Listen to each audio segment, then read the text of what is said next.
Koľko v realite trvá taká preprava napríklad z Ázie?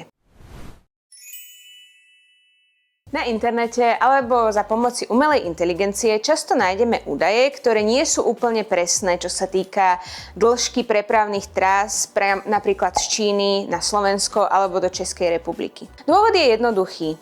Tieto časové údaje sú väčšinou všeobecné a nezohľadňujú špecifika pre jednotlivé druhy tovarov, pre jednotlivé druhy preprav a takisto aj pre špecifika napríklad Slovenskej republiky. Vezmeme si napríklad námornú prepravu.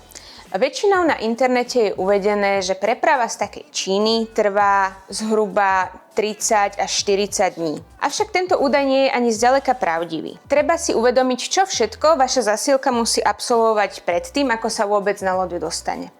Musí byť odvezená od vášho dodávateľa, musí sa doviezť do terminálu alebo teda prístavu, musí byť vystavená všetká príslušná dokumentácia, zasielka musí byť preclená, následne je nalodená na obrovskú loď, ktorá často vezie tisícky a tisícky kontajnerov a takáto loď sa môže kľudne nakladať aj 2-3 dní.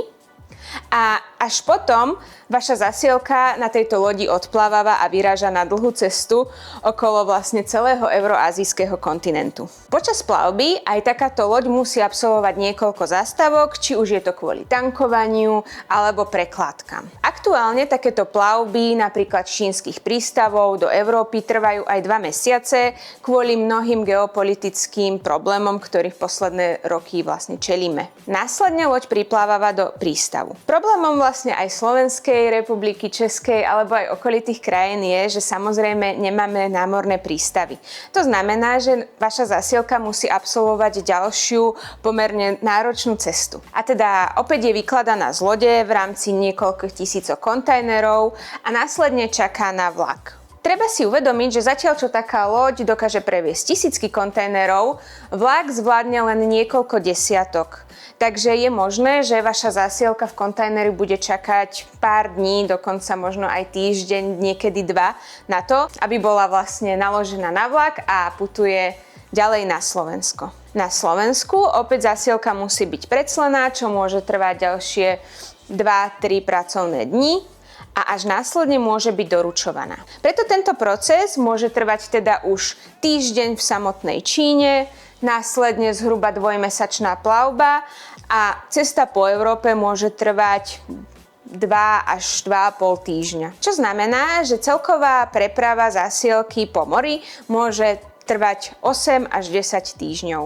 Od doby covidovej, teda zhruba od roku 2020, je veľmi populárnym spôsobom prepravy z Číny aj železničná preprava. Tá má veľmi podobný postup ako námorná, avšak je teda rýchlejšia a efektívnejšia. Rovnako ako v prvom prípade, na internete sa často stretávame s údajom toho, že vlak ide z Číny do Európy 15 dní, ale opäť nie sú tam spomenuté isté špecifika a nehovorí to o celkovej dĺžke prepravy. Opäť naša zasielka potrebuje zhruba týždeň, aby sa dostala do terminálu, odkiaľ vlak do Európy vyráža, aby sa vybavila všetká dokumentácia, aby bolo všetko prichystané a naložené. Vlak následne vyráža na svoju viac ako 10 000 kilometrov dlhú púť do Európy. Vlak trať medzi Čínou a Áziou väčšinou absolvuje za zhruba 15 až 18 dní. Konečná zastávka stále nie je na Slovensku, väčšina zásielok, ktoré smerujú k nám, sú prekladané v poľských Malaževiciach. Takže samotná cesta vlaku z Číny do Európy trvá síce 15 dní, avšak